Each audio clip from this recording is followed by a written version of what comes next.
So that girl I met on eHarmony. Yeah. We're out to dinner last night, and like a klutz, I tipped my drink all over myself. Oh, no. And it's all down my shirt, a horrible stain, so embarrassing. And you'll never guess. What? She smiles, picks up her drink, spills it all over her top. So now we're... No way. Amazing, right? At eHarmony, you'll find someone you can be yourself with. Get who gets you on eHarmony. Sign up for eHarmony today.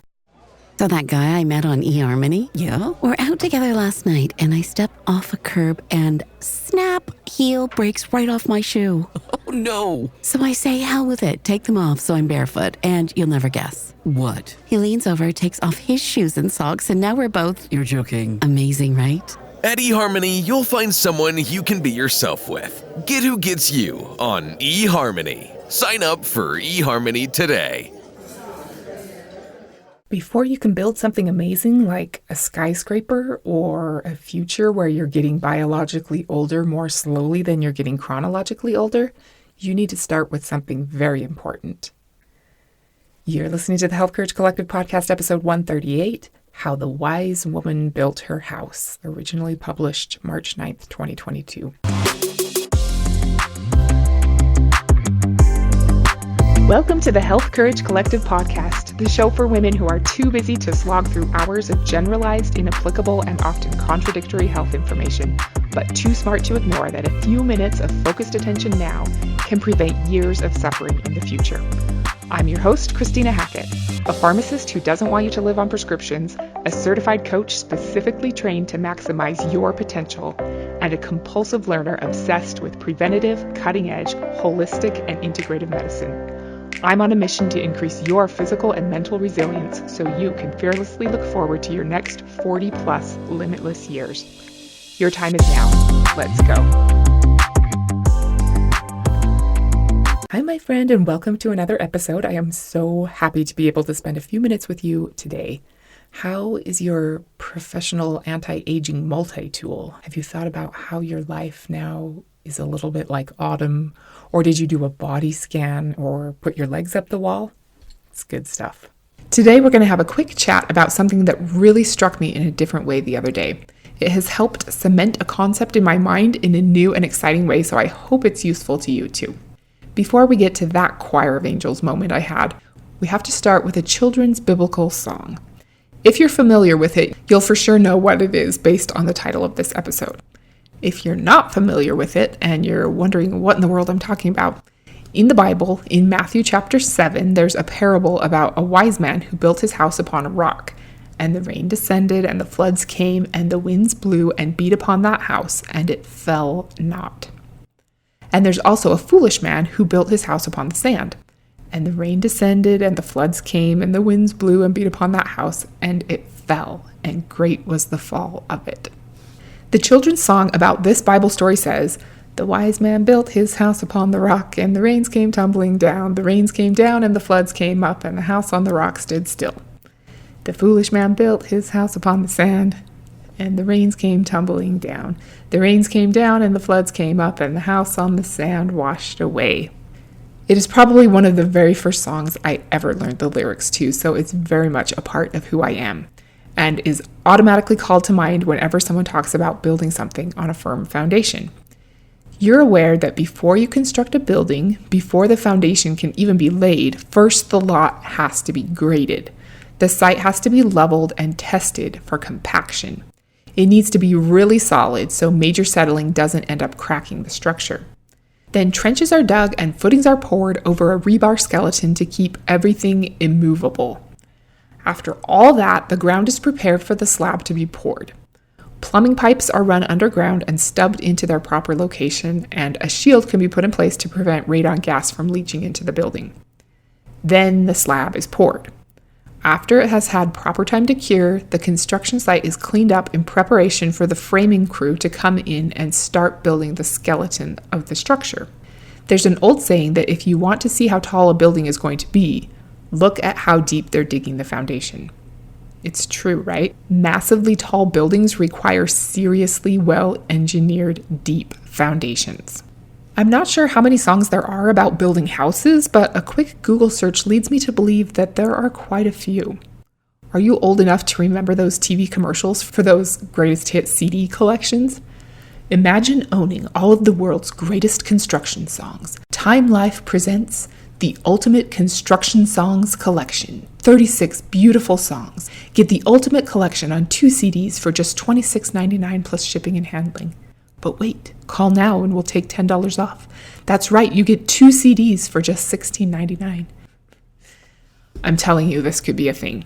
There's even a song called The House Building Song by David Ferguson. It has a banjo and a harmonica, so you know it's good. As far as songs about houses being able to weather storms, in addition to The Wise Man and the Foolish Man, there's The Bones by Maren Morris. You know this one. When the bones are good, the rest don't matter. Yeah, the paint could peel, the glass could shatter. Baby, I know any storm we're facing will blow right over while we stay put. The house don't fall when the bones are good. In talking about storms blowing, Byron Katie says, quote, "What's happening is happening, and no amount of wishing on our end is going to make it any different in that moment. So why not take a deep breath and reflect on the following. How do I know that the wind should blow? Because it's blowing. Do not argue with reality. You'll lose, but only 100% of the time." End quote. You've probably heard that before. It's a classic, but still a good reminder. If you argue with reality, you'll lose, but only 100% of the time. Byron Katie has a book called Loving What Is. She talks a lot about what the ancient Stoics also taught, that one of the keys to a good life is to accept things exactly as they are, to have what you want and what you love to be what you have right now. In her book, Byron Katie also says the only time we suffer is when we believe a thought that argues with what is. When the mind is perfectly clear, what is what we want, end quote. In keeping with our construction theme here, in this same book, Byron Katie says that your mind is like a carpenter's level. You know that level tool that has the little bubble floating inside? If you're telling yourself that a situation should be one way or shouldn't be another way, that's the bubble floating to the left or to the right. Get the bubble to the center. This is extremely important when pouring a foundation. It needs to be level. You get your level's bubble to the center by loving what is. Way back in episode 6, we talked about loving yourself the way you are, even if your goal is to change. When you're working on changing yourself, you need to start with loving yourself exactly the way you are right now. Make changes because you love yourself, not because you hate yourself or are somehow deserving of punishment for being less than you wish you were.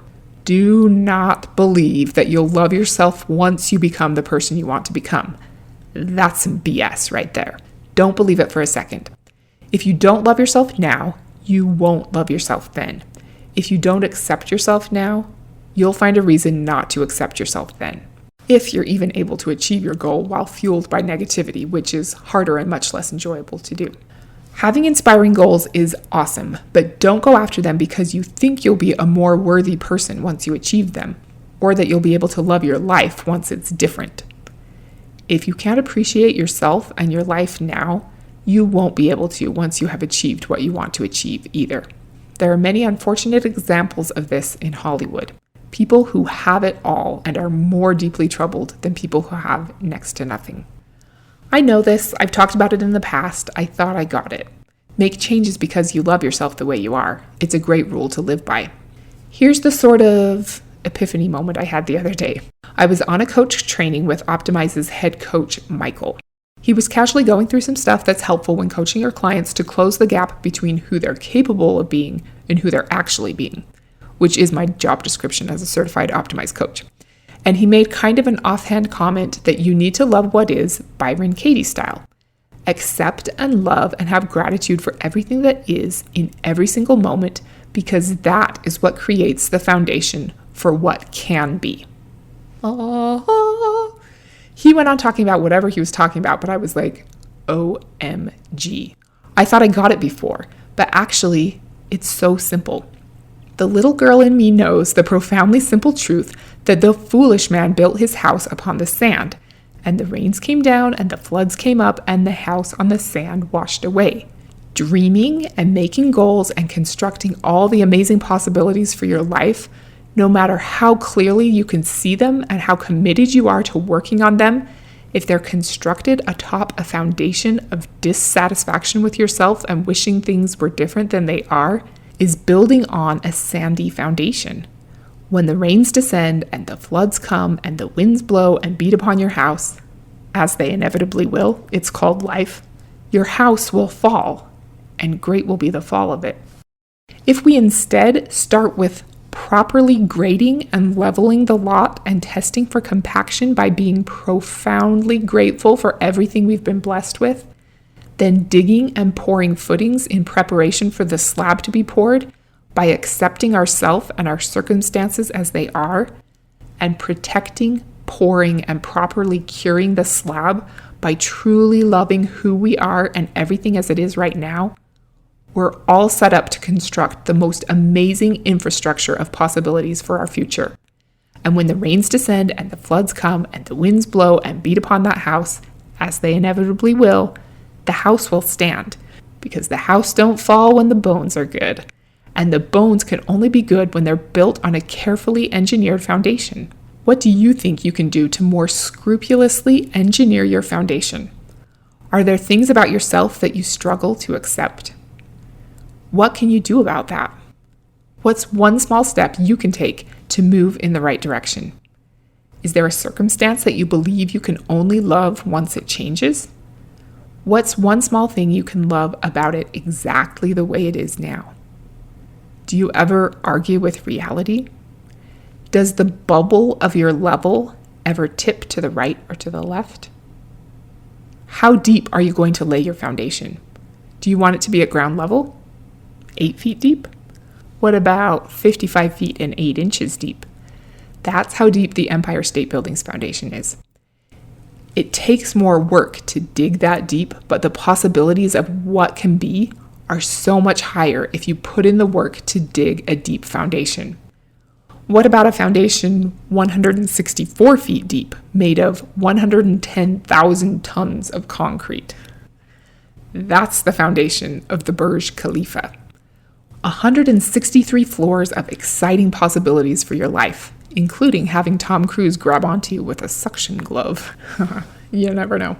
I hope this talk about having a firm foundation has been helpful for you. I challenge you to find ways to be both grateful for what is and excited for what can be, to see that those dreams and possibilities can weather the storm if they're secured to a deep and firm foundation.